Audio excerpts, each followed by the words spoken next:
اچھا اب سنیے ذرا بات. جب ہم شکر زیادہ کریں گے نا تو اللہ تعالیٰ فرماتے ہیں لئن شکرتم لازیدنکم، شکر کرو گے تو اور دیں گے. چٹنی روٹی پر ہم شکر کریں گے اللہ اور دیں گے. میرے پیارے شیخ العرب والعجم رحمۃ اللہ علیہ فرماتے تھے کہ دیکھو بھائی رزق جو ہے وہ بڑھانا میرے تیرے اختیار میں نہیں ہے، خرچے کم کرنا میرے تیرے اختیار میں ہیں، اور پھر اسراف پانی کا، پھر اسراف گیس کا، پھر اسراف لائٹوں کا، یہ اپنے اپنے گھر میں ہم دیکھیں گے. ایگزاسٹ فین کھلا ہوا ہے تو کھلا ہی ہوا ہے. اور اگر فرض کریں کوئی مدرسہ ہے یا کوئی دفتر ہے تو اس کی فکر نہیں ہوتی کہ ہم لوگ لائٹ بند رکھیں، ایگزاسٹ فین بند رکھیں، پنکھے بند رکھیں، یہ فکر نہیں ہوگی. کل شاید جمعے میں یا کسی وقت یا جمعرات کو مجھے یاد نہیں ہے، دوپہر کو ہمارے کسی ساتھی کے جو کمرہ ہے وہ سب لائٹیں کھلی ہوئی تھیں. اب دیکھیں فکر رکھنی چاہیے. اتنا تیزی سے خط آ رہے ہیں، اتنا تیزی سے خط آ رہے ہیں مایوسی کے کہ مہنگائی بڑھ گئی ہے، مہنگائی بڑھ گئی ہے. تو ہم تو اللہ کا شکر ہر حالت میں کریں گے نا کہ اللہ آپ کا شکر ہے کہ آپ نے ہمیں ایمان دیا ہے. حضرت امام ابو حنیفہ رحمۃ اللہ علیہ کی بات حضرت نے سنائی کہ فرماتے تھے کہ اگر چاہتے ہو کہ ایمان پر خاتمہ ہو تو روزانہ موجودہ ایمان کا شکر ادا کرو. روزانہ ایمان کا شکر ادا کرو، ایمان بڑھے گا، خاتمہ ایمان پر ہوگا. بابا سناتے تھے، ابھی بھی اطلاع ہے کہ اس پر بیان کریں مہنگائی پر. تو بہرحال وہ بیان تو ہو بھی نہیں سکتا پورا. شکر کی بات ایک بابا سناتے تھے کہ دو بھائی پارٹنر تھے آپس میں. ہم رزق کو کیسے ضائع کرتے ہیں وہ الگ معاملہ ہے. ابھی ہمارے موجودہ شیخ حضرت مولانا شاہ عبد المتین صاحب دامت برکاتہم نے بھی رزق کی بے ادبی پر بات فرمائی تھی بڑی تفصیل سے. تو دونوں بھائی ایک ساتھ دکان کھولتے تھے، ایک ساتھ دکان بند کرتے تھے. جب ایک دن دکان کھولنے گئے تو بھائی نے کہا میں دکان نہیں کھولوں گا، پہلے میری آپ کی علیحدگی. کہا خیریت بھائی کیا ہو گیا؟ کہا یہ دیکھو اتنی طویل لائن چونٹیوں کی لگی ہوئی ہے، ہر ایک کے منہ میں کوئی نہ کوئی دانہ ہے، کسی نہ کسی رزق کا دانہ ہے. تو آپ کے پر تو میں الزام نہیں لگاتا، میری نیت خراب ہے. اس پر اور بھی بہت واقعات ہیں. میری نیت خراب ہے جو ہمارے اس میں سے کھوٹ پڑ رہی ہے. اتنی بڑی تعداد، اندر جائیں گے اور کتنی بڑی تعداد ہوگی. کسی کے چینی ہے وہ الگ بات ہے، اللہ نے چونٹیوں کا رزق رکھا ہے وغیرہ. میں اس وقت مسئلے مسائل کی بات نہیں کر رہا. تو بھائی نے کہا کہ آپ کے دل میں کیا کھوٹ ہوگی؟ میرے دل میں کھوٹ ہے. کہا کیا ہو گیا بھائی؟ ساتھ تو کھولتے ہیں ساتھ تو بند کرتے ہیں. تو کہا میری اہلیہ نے مجھے بتایا کہ تمہارے بھائی کے گھر میں کبھی سوجی کا حلوہ بن رہا ہے اور کبھی گڑ بن رہا ہے، کبھی کیا بن رہا ہے. ہم تو ایک ہی ساتھ پیسے لیتے ہیں، ایک ہی ساتھ جو اناج ہوتا ہے وہ جو گرتا ہے اس کو آپس میں تقسیم کرتے ہیں. تو کبھی ماش کی دال بن رہی ہے، کبھی ارہر کی دال بن رہی ہے، ہمارے یہاں ایک ہی چیز بن رہی ہے. تو کہا بھائی تو بس دکان بعد میں کھولتے ہیں، میرے ساتھ آ جاؤ. آپ لے آئے اور گھر میں پردہ کرا کر اس کمرے میں آ جاؤ. دیکھا کہ جو دکان سے مختلف جو اناج جس سے بولتے ہیں نا، اس میں گندم بھی آ گیا، چاول بھی آ گیا اور مختلف دالیں بھی آ گئیں. تو جو مکس تھی وہ مکس کر کے تقسیم کر دیتے تھے. کہا بھائی مجھے پتا ہے آپ اس کو پھینک دیتے ہو، اور میری اہلیہ دیکھو ڈھیریاں چھوٹی چھوٹی بنی ہوئی ہر چیز کو الگ کرتی رہتی ہے. اب آپ کے سامنے سب تو لپٹ کے رونے لگا. تو ہم بھی اپنے گھر کے اندر دیکھیں کہ ہم فریج والا کھانا کھاتے ہیں نہیں کھاتے، ہمارے یہاں لائٹیں کس طرح استعمال ہوتی ہیں. رزق کم بڑھانا میرے آپ کے اختیار میں نہیں ہے، لیکن خرچہ کم کرنا ہمارے اختیار میں ہے. ایسے ابھی کی اس بات نہیں ہے مہنگائی کی، اس سے پہلے کی بھی باتیں ہیں. اس میں لکھ کر دیتا ہوں، پوچھتا ہوں کہ آپ کا خرچہ کیا یہ بتا دیں. پھر میں نشان لگاتا ہوں کہ یہ خرچے نہیں ہونے چاہیے. جیسے بچہ اسکول میں پڑھ رہا ہے، مہنگے اسکول میں پڑھ رہا ہے، وہ خرچہ کم نہیں کریں گے. پھر ٹیوشن الگ دینا ہے، وہ خرچہ کم نہیں کریں گے. پھر کوچنگ، پھر وہ ماسٹر صاحب گھر الگ پڑھائیں گے. اسی اسکول کا ماسٹر صاحب یا اس اسکول کی استانی، تو اسکول میں کیوں نہیں پڑھاتے ہو؟ یہاں کیوں آپ لوگ اچھا پڑھاتے ہیں؟ یہاں دبئی کے اندر کوئی کوچنگ سینٹر کھول کر دکھائے. اور سننا ذرا، کوئی ٹیوشن لے کر دکھا دے میں مان جاؤں گا. اسی وقت اس کا جو ٹیوشن پڑھاتی ہے یا پڑھاتا ہے خروج لگ جاتا ہے اسی وقت. اس اسکول کے کس چیز سے پیسے لیتے ہو؟ اسی طرح گھر پہلے گنجائش تھی چائے، ابھی کل پرسوں بھی شاید میں رس کر رہا تھا، چائے کے ساتھ کچھ چیزوں کی دیتے تھے گھر میں. اب مہنگائی ہو گئی، وہ صرف چائے دیتے ہیں، صرف شربت دیتے ہیں. اب مہمان آئیں گے تو ہم کیسے اس کو شربت پلائیں گے؟ لوہے کے گلاس میں جو ٹوٹتا بھی نہیں ہے، اسٹیل کا گلاس. تو اس لیے جناب وہ شیشے والے برتن بھی چاہیے، ٹوٹ جائے تو بچوں کو مارو کہ مہنگائی ہے. ایک آدمی نے بیٹے کو مارا پٹاخ کر کے، کہا جاؤ اماں کوئی چائے کی پیالی دے آؤ. مہمان نے کہا ایک ہی کندھا پہ ہے جناب، انہوں قصور کی ہے جناب. کہا جی بعد میں مارنے تو فائدہ کیا، شیشہ ٹوٹ جائے پھر فائدہ کیا. جیسے ہی کوئی برتن ٹوٹا ماں گالی دے رہی ہے، منو سے تو ہاتھ میں طاقت نہیں ہے. بھائی برتن کی بھی تو عمر ہے، اس کا اثر بھی تو پڑتا ہے. فلموں کا اور کیبل کا بھی اثر پڑتا ہے. حدیث پاک میں ہے، مفہوم ہے، گناہوں کی وجہ سے رزق تنگ ہو جاتا ہے. اور تقویٰ کے انعامات قرآن پاک میں کیا ہے؟ وَمَن يَتَّقِ اللَّهَ يَجْعَل لَّهُ مَخْرَجًا. سارے مشکلات سے اللہ ایگزٹ عطا فرمائیں گے. رزق وہاں سے دیں گے جہاں سے گمان بھی نہیں ہوگا. تو اس کا مطلب میرے تقویٰ پر لکوا ہے نا. ہر وقت قرضوں میں ڈوبا ہوا ہوں، نقصان کروڑوں روپے کر لیں گے، صدقات نہیں دیں گے. کروڑوں روپے نقصان کر لیں گے، زکات نہیں دیں گے. یہ بہت سی باتیں میں اپنی آنکھوں سے دیکھتا ہوں، ایسے نہیں کہتا میں. اب ناشکری تو ہم سمجھتے ہیں ناشکری دوسری چیزیں ہیں، ہر بات میں ناشکری ہوتی ہے، ہمیں احساس نہیں ہے. یہی دیکھیں نا، ایک آدمی گیا مہمان بن کر گیا تو انہوں نے پوچھا کہ بھائی آپ جو ہے وہ شربت پئیں گے یا چائے پئیں گے؟ یا شربت پئیں گے. شیشے کا گلاس ہوئے یا اسٹیل کا گلاس ہوئے؟ بھائی پینا ہے تو بس شیشے کا گلاس ہوئے. اس پہ پھول ہوئے یا بغیر پھول ہوئے؟ کہا بھائی پھول ہوئے. کہا اچھا تو گلاب کے پھول ہوئے، چمیلی کے پھول ہوئے یا موتیا کے پھول ہوئے؟ ہے جی. کہا بھائی گلاب کا پھول ہوئے. تو گلاب کا پھول جو ہے وہ پنک کلر کا ہو، لال کلر کا ہو، کالے کلر کا ہو. بھائی کا پنک کلر والا گلاب ہو. کہا معاف کرنا میرے پاس ایسا گلاس نہیں ہے بھائی. ہے جی، یا تو کنجوسی کی رگڑ لگا دیں گے. اور جس کا دل بڑا ہوتا ہے نا، یہ دسترخوان وسیع ہونے کا مطلب نہیں ہے کہ گنجائش نہیں ہو تب بھی چار چیزیں لے آئیں. جو اللہ نے وسعت دی ہے، دل بڑا کر کے مہمان ہے خوش ہو. اب تو مہمان آتے بھی کہاں ہیں، ہم بھی لگے ہوئے ہیں ویڈیو گیم، فلموں میں، کارٹون میں. بیگم صاحبہ بھی لگی ہوئی ہے. ابھی ایک صاحب عمرے کے سے پہلے یا بعد میں آئے تھے، آنکھوں سے آنسو بہ رہے تھے. کیا ہوا؟ کہ سارا دن موبائل پہ لگی ہوئی ہے، ساری رات جاگتی ہے، سارا دن سوتی ہے، چائے تک نہیں پیش کرتی. چاہے بولو تب بھی نہیں، بس ٹیلی فون پہ یا باتیں یا ویڈیو گیم یا فلمیں یا ارطغرل کا ڈرامہ. بوڑھا آدمی رویا ہے ابھی 3 دن پہلے، بوڑھا کے رویا ہے آنکھوں سے آنسو بہا کے. وہی شکایت گھر کی. تو یہ بھی تو ناشکری ہے نا، اللہ کی نعمتوں کو کہاں استعمال کر رہے ہیں. ہمارے کہنے سے کہ مہنگائی بڑھ گئی، مہنگائی بڑھ گئی، بھوکے نہیں مریں گے ہم لوگ. ہمارے اپنے کرتوت ایسے ہیں جس کی وجہ سے ہم تکلیف میں آتے ہیں. جیسے حضرت حکیم الامت مجدد ملت حضرت تھانوی رحمۃ اللہ علیہ، جو کاغذ ہوتا تھا نا، اس میں سے جو آخری حصہ ہے جس میں کچھ لکھا ہوا ہے اس کو کاٹ لیتے تھے الگ. اور بے ادبی کی وجہ سے جیسے 2 ٹوکریاں ہوتی ہیں حضرت والا رحمۃ اللہ علیہ کے پاس، ایک میں کچرا، ایک میں خالی پین یا جو خالی ہو جاتا ہے، یا وہ خالی کاغذ، اس طرح کی چیزیں. اور تھوڑا بڑا ہو تو ہم بھی رکھ لیتے ہیں الحمدللہ اللہ تعالیٰ کی رحمت سے. ایسے ہم اب غور کریں. جیسے میں نے عرض کیا کہ کسی مدرسے میں بیان ہوا، جیسے رات کو بیان تھا، تو سب میرے سے تو تعلق نہیں ہے نا، یہاں بھی ہے، سب میرے سے تعلق تو نہیں ہے نا. لیکن جس سے تعلق ہے تو ٹھیک، نہ ہو تو تعلق بنائیں اور مشورے کی سنت پر عمل کریں. کہ ہمارے کون، جیسے ایک وقت تھا، ہم نے اپنی آنکھوں سے دیکھا، ایک وقت تھا کہ بڑی بہن صاحبہ جو ہے وہ ایسے ایسے ہاتھ چلتے تھے وہ سویٹر بنانے میں. اب میری باری ہے، اب میری باری ہے. اب کوئی ہاتھ کا بنا ہوا سویٹر پہن کے تو دکھا دے ذرا. اب وہ ذکر بھی ہو رہا ہے، نمازوں کی وقت بھی پابندی بھی ہو رہی ہے اللہ کے کرم سے، تلاوت بھی ہو رہی ہے. ایک خاندان میں موبائل نہیں ہے عورتوں کے پاس، تو وہاں حجامہ کرنے والی خاتون گئی، یہ ابھی 3 دن پہلے کی بات ہے. تو وہ گئی تو دیکھا کہ اس گھر کی عورتیں اس کے بعد بیٹھی ہوئی ہیں، ہنسی مزاح بھی ہو رہا ہے، پردے پر بات چل رہی ہے، اس کا حجامہ، اس کا حجامہ، جو بھی معاملہ ہے. تو تھوڑی دیر کے بعد آنکھوں میں آنسو آ گئے. کہ میں نے اماں ابا سے سنا تھا کہ بھائی اس طرح دادی اماں اور یہ باتیں کرتی تھیں، دین کی باتیں، ہنسی مزاح، گھر کے اندر عجیب ماحول بنا ہوا ہے. کہا میں اتنے گھروں میں گئی ہوں، کوئی موبائل میں لگی ہوئی ہے، اور جہاں بیٹھی ہوں کوئی مرد گھس جاتا ہے وہاں پر جان بوجھ کر. اور یہ مجھے پرانا والدین نے ماحول دکھایا. وہ تم لوگوں کے پاس موبائل نہیں ہے کیا؟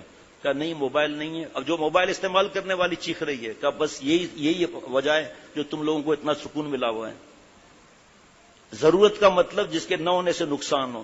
گناہ تو چھوڑو، فضولیات کے اندر بھی. اب اگر آپ گھر میں تلاوت کریں گے، بچوں کو آپ جیسے علم حاصل کیے ہوئے ہیں یا علم حاصل کر رہے ہیں، اپنے اساتذہ سے پوچھ کر، چاہے آپ خامسہ میں بھی ہیں، 10 minute 15 minute 10 minute 15 minute 5 minute حضرت تھانوی رحمۃ اللہ علیہ کے ملفوظات، آپ سوچو اس گھر پہ اللہ کی رحمت کتنی برسے گی۔ تقویٰ کے انعامات ہیں نا بھائی، وہ تو قرآن پاک کا انعام ہے نا۔ اب حضرت فرماتے ہیں اگر یہ تمہیں جو تکلیفیں کوئی آ رہی ہیں نا، اس کا مطلب ہمارے تقویٰ پر لکوہ گرا ہوا ہے اور سنتوں کے حساب سے کام نہیں چل رہا۔ ابھی آتے ہی بٹیا کو کہہ رہا تھا کہ بھئی زیادہ دھیان تقویٰ کی فکر اور ہر کام سنت کے مطابق، کس سرزمین پر جا رہے ہوں۔ تو اس چیز کی فکر کرنی ہے کہ بھئی میں کس بات پہ اللہ کو ناراض کر رہا ہوں۔ اور جیسے ایک مثال بتا رہا ہوں، کموڈ ہے یا WC ہے، اتنا بڑا ٹینک لگا ہوا ہے فلش کا، اتنا بڑا ٹینک لگا ہوا ہے، بدبو بھی نہیں چاہیے الحمدللہ، صفائی بھی ضروری ہے، لیکن چھوٹا استنجا کیا، دھڑ سے فلش اٹھا لیا، اتنا کڑکڑ کڑکڑ پانی گر رہا ہے، اور وہاں ہفتے میں ایک دفعہ بھی پانی نہیں آ رہا۔ اسی طرح وضو کر رہے ہیں، نل کا کھلا ہوا ہے، اسراف کی فکر نہیں، اسراف کرنے والا شیطان کا بھائی ہے، قرآن پاک کا مفہوم ہے۔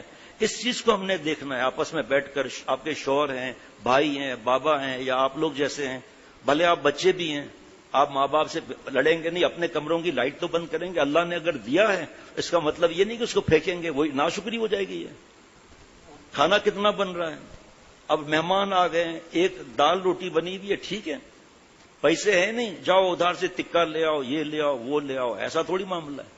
ایک آدمی کسی گھر میں گیا تو اس نے کہا چھوٹے ہے جی، چھوٹا کون آیا؟ مصطفیٰ جیسا آیا ہے جی، گھر کے اندر عورتوں میں سے مصطفیٰ جیسا چھوٹا آیا، بچپن سے ہمارے گھر میں چھوٹا ہے ابھی تک، ہاں چھوٹا ہے، بالکل گود والا بچہ ہے وہ، چھوٹے، جلدی سے جا کر پیزا اور جلدی سے برگر جا کر لے آؤ۔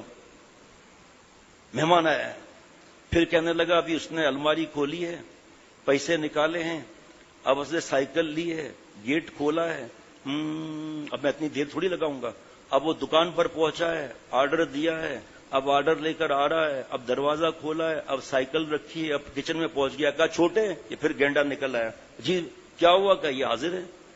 اس کی تو حالت خراب ہوگی کہ یار کیا ٹائمنگز ہیں یہ، کہ کل آپ ہمارے ہاں بھی دعوت کریں گے، کہا حاضر، ٹھیک ہے جی، ہمارے آپ کے گھر آئیں گے۔ وہ گھر پہنچا، کہا چھوٹے، اس کا چھوٹا تو مولانا جاوید اکرم سن رہے ہیں ان جیسا تھا، لمبا چوڑا، جی وہ بھی چھوٹا ایسا ہی تھا، کہا جلدی سے ٹکے لے آؤ اور کڑھائی گوشت لے آؤ، اور پتہ نہیں کس کو کیا چیز پسند ہے جی، مجھے نہیں معلوم کیا چیز کس کو پسند ہے۔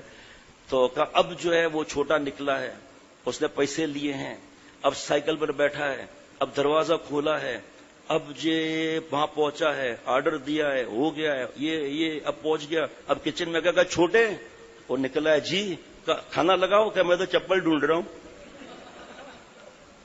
ہے جی۔ تو یہ ایسا ٹائمنگ کی مشورہ، اللہ تعالیٰ برکت دیتے ہیں مشورے میں کہ ہم اپنے خرچے کم کریں گے۔ گرمی زیادہ ہے، کنڈے کی حرام لائٹ لو، کوئی مسئلہ ہی نہیں ہے، یا چلتے ہی رہے، پیسہ ہے نہیں چلتا ہے، اور پھر بجلی کا بل مہنگا ہو گیا، یہ بل مہنگا ہو گیا، ہے مہنگائی، میں اس کا انکار نہیں کر رہا، یہ نہیں ہے کہ آدمی حلال کمانے والے کے پاس ڈھیر لگے ہوئے خرچہ کرتا جائے، لیکن آپ خود سوچو کہ ہمارے اختیار میں نہیں ہے رزق بڑھانا، اللہ تعالیٰ وہاں سے رزق دیں گے جہاں سے گمان بھی نہیں ہوگا۔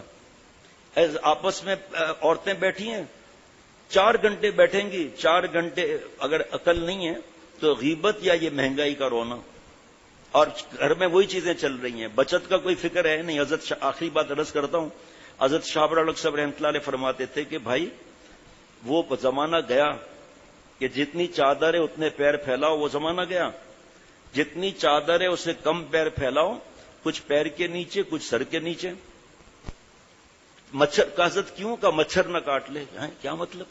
فرمایا دیکھو وہ وقت اور تھا، لوگ خود خیال کرتے تھے، ابھی وقت اور ہے، اچانک خرچے آ جاتے ہیں، اچانک بیماریاں آ جاتی ہیں، پھر ہاتھ پھیلانا پڑتا ہے، تو اس وجہ سے کچھ بچت کی بھی فکر رکھنا ہے۔ اپنے ہمارے ایک دوست ہیں، وہ جو کمائی ہوتی ہے نا، جیسے تنخواہ آئی، آپ حیران ہو جائیں گے، لفافے انہوں نے خود مجھے دکھائے تھے، لفافے بنے ہوئے ہیں، یہ ماسی کا، یہ دودھ کا، یہ فلاں فلاں، اس سے آگے خرچہ نہیں جائے گا، اس سے آگے خرچہ نہیں جائے گا، اور اللہ بچت کراتے تھے۔ ایک اسلام آباد میں بہت بڑی پوسٹ پر دوست ہیں، وہ یہاں آئے تھے ایک دفعہ، تو گھر پر آئے تھے، رشتہ داری بھی ہے بابا سے ان کی، تو گھر پر آئے تھے، بتا رہے تھے کہ رشوت نہیں لیتے ماشاءاللہ، تو بتا رہے تھے کہ میں جب چیک پے سلپ جو ہوتی ہے نا، اب وہ اور چیک، وہ بیٹے اور بیٹیوں کو بٹھا کر اور بیوی کو بٹھا کر کہتا ہوں یہ میرا چیک ملا ہے، یہ میری پے سلپ ہے، مجھے جمع کرنے کا شوق نہیں، جو کھیلنا ہے اس میں کھیلو، اس سے زیادہ کی توقع مجھ سے نہیں رکھنا کہ میں حرام کماؤں گا۔ حرام کمانا آسان، رشوت کے نئے نئے طریقے آسان، ملاوٹ کرنا آسان۔ ایسی خواتین کو میں جانتا ہوں، ایسے جانتا نہیں ہوں، مطلب نام محرم ہے میری نام محرم ہے وہ، لیکن یہ جانتا ہوں کہ گھر میں کھانا بن رہا ہے، ایک ٹفن جاتا تھا کسی جگہ، آج اس کے پاس 2 ماسیاں ہیں، ٹفن پہ ٹفن جا رہے ہیں، کوئی سینڈوچ بنا رہی ہے، کوئی کیک بنا رہی ہے، اور پھر ماشاءاللہ کیونکہ گھر میں لعنتی چیزیں ہیں نہیں، تو ماشاءاللہ دین پر بھی فکر اور تلاوت ذکر کی بھی فکر۔ میں نہیں عورتوں سے کہتا کہ آپ خامخواہ کے یہ چیزیں بیچیں، حقوق العباد ادا نہ کریں، لیکن کہنے کا مقصد یہ ہے کہ یہ ہم لوگ اللہ کی رحمت سے عمل کر سکتے ہیں۔ ایک بلب جل رہا ہے، ایک پنکھا جل رہا ہے، ٹھیک ہے، ہم 4 بلب کیوں جلا رہے ہیں، 6 بلب کیوں جلا رہے ہیں؟ یہ سیور ہے، پتہ نہیں کیا بولتے ہیں، اس میں بجلی کم خرچ ہوتی ہے۔ ہمارے ایک صاحب کہہ رہے ہیں کہ بھئی یہ آر او پلانٹ پتہ نہیں کیا، وہ یو پی ایس جو بھی اوپر لگتا ہے وہ سولر وغیرہ لگتا ہے، اس لیے خوب لائٹیں کھولو، خوب ایسیاں کھولو، کوئی مسئلہ ہی نہیں ہے۔ ابھی کل مجھے پتا چلا کہ کوئی کسی سے پوچھ رہا تھا کہ ہم لوگ بجلیاں استعمال کر سکتے ہیں، ایسے ہی کسی سے پوچھ رہا تھا، سولر کی وجہ سے کوئی مسئلہ نہیں ہے مسئلہ، ان اے سی ہو یا پنکھے ہو یا اس کی عمر بھی کم ہوگی آہستہ آہستہ، اور فضول چل رہا ہے، اللہ معاف فرمائے، لائٹیں سب چل رہی ہیں، تو ہم اپنے خرچے کو کم کریں، دعائیں، تقوی، اللہ کا فضل، رحمت، مشیت، پھر دیکھو اللہ کی مدد کیسے آتی ہے اللہ تعالیٰ کی۔ باقی ان باتیں کرنے سے تو فائدہ نہیں ہوگا نا۔ حضرت مجدد رحمۃ اللہ علیہ کے صبر کے ملفوظات منگائیں، شیخ العرب والعجم عارف باللہ حضرت مولانا شاکی محمد اختر صاحب رحمۃ اللہ علیہ کی صبر کی کتاب پڑھیں، بس اس کا دھیان رہے کہ خرچے ہم نے آج سے کم کرنے ہیں اپنے۔ یہ پھر آپ کو بتا رہا ہوں کہ آگے کے بھی ایسے ہی معاملات ہونے ہیں، اللہ کرے نہ ہو، اور سیدھی سی بات ہے تو میرے گناہوں کی نحوست ہے، اس وجہ سے اس طرح کے معاملات ہو رہے ہیں۔ اللہ تعالیٰ مجھے ہم سب کو عمل کرنے کی توفیق عطا فرمائے۔ ابھی چند دن پہلے ہی کسی کو بتا رہا تھا کہ فرض کریں جب ہم تھے تو گلشن اقبال میں 3000 کا کرایہ تھا مہینے کا، اب 40,000 سے اوپر ہے فلیٹ کا کرایہ، لیکن ہم نے نہیں ہٹنا وہاں سے، کیونکہ خاندان والے کہیں گے یہ غریب ہو گیا۔ ہمارے شریعت میں، آخری بات، ہمارے شریعت میں امیر وہ ہے جو تقوی سے رہتا ہے، یعنی سنت اور شریعت پہ عمل کرتا ہے، شریعت کی نظر میں کہہ رہا ہوں، لوگوں کی نظر میں نہیں۔ اور غریب مسکین وہ ہے جو گناہ کرتا ہے، ایک بات توبہ نہیں کرتا، نمبر 2 یتیم اور مسکین وہ ہے جو بڑی نیکیاں لے کر جائیں اور سامنے دعوے دار آ جائیں کہ ہماری غیبت کی تھی، ہمارے پر بہتان لگایا تھا، ہمیں اذیت دی تھی، اب سے سب نیکیاں ادھر جا رہی ہے، مفلس ہے یہ، آخر میں اس کے گناہ اس کے سر پر لاد دیے جائیں گے۔ ایک ہی دھیان رہے کہ رب کو راضی کرنا ہے۔ صحابہ رضوان اللہ علیہ مجمعین نے پیٹ پہ پتھر باندھے، اب تو نہیں کہتے مفتی صاحبان کہ تم لوگ پیٹ پہ پتھر باندھو، صحابہ رضوان اللہ علیہ مجمعین نے تو ایسے کھانے نہیں کھائے۔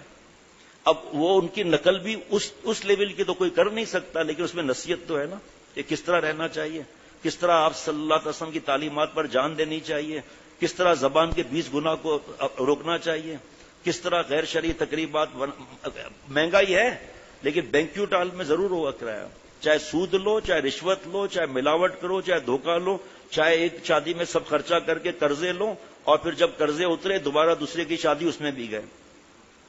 بس اللہ تعالیٰ ہم سب کو عافیت سے رکھے، اور میں اپنے دل کو یہ کہتا ہوں کہ آج میں ارادہ کرتا ہوں انشاءاللہ تعالیٰ پکا کہ اللہ آج کے بعد آپ کو میں ناراض نہیں کروں گا، اور ہر کام سنت کے مطابق کروں گا۔ جب ہم سنت سے کام لیں گے نا تو سادگی بھی آئے گی، قناعت بھی آئے گی، صبر بھی آئے گا، شکر بھی آئے گا، ہر بات خود بخود چلی آئے گی اللہ تعالیٰ کی رحمت سے۔ ایک صحابہ رضوان اللہ علیہ مجمعین ایک کھجور کھاتے تھے اور دیر تک روتے تھے، اللہ معاف فرما، اس کا حق ادا نہیں ہوا، معافی چاہتے ہیں، شکر ادا نہیں کر سکے۔ میں اپنے لیے پوچھتا ہوں کس چیز کا شکر ادا کرتا ہوں؟ صحابہ رضوان اللہ علیہ تابعین سے تابعین نے پوچھا کہ صحابہ رضوان اللہ علیہ تابعین نے پوچھا صحابہ سے کہ آپ لوگ گھٹلی کھاتے تھے، کیا آپ کو مزہ ملتا تھا؟ فرمایا جب گھٹلی بھی نہیں تھی تب پتا چلا اس گھٹلی کا کیا مزہ آتا تھا۔ ہم یہ نہیں کہتے کہ ہمارے اکابر بزرگان دین وہ نہیں فرماتے کہ کنجوس بنو اور جائز خرچہ نہ کرو. حضرت مجدد رحمۃ اللہ علیہ نے فرمایا کہ کتنی بھی تو کنجوسی کر لے، جی فرمایا تو کتنی بھی کنجوسی کر لے، لیکن یہ مفتی اعظم مفتی شفیع صاحب رحمۃ اللہ علیہ معرف القرآن میں، کتنی بھی کنجوسی کر لے لیکن تیرا مال بڑھے گا نہیں، اور اگر تمہارا سخاوت تمہاری ہوگی تو یاد رکھنا کہ اللہ تعالیٰ اس سخاوت کو بھی صدقے میں لکھ کر تمہارے رزق میں برکت دیں گے. اب ہم کنجوسی کہاں کرتے ہیں کہ صدقہ 5 روپے بھی نہیں دینا ہے، 10 روپے بھی نہیں دینا ہے، مہینے کے 300 ہو جائیں گے، زکوٰۃ بھی نہیں دینی ہے، آستے آستے 10 روپے کر کے دیں گے. ہم یہاں اللہ معاف فرمائے خرچوں کو کنٹرول کرتے ہیں. حالانکہ حضرت مفتی اعظم فرماتے ہیں رحمۃ اللہ علیہ کہ فرمایا کہ کنواں کھود لیا نا، اب وہ پانی وہیں سڑ جائے گا، پانی نکالتے رہو اور آتا رہے گا. فرمایا جائز خرچہ کرتے رہو، سخاوت بھی رکھو، اور ماں باپ پر رشتہ دار وغیرہ پر خرچہ کرنا بھی اللہ تعالیٰ اپنے کھاتے میں لکھیں گے، صدقے میں لکھیں گے، اس کی برکتیں بھی ہوں گی.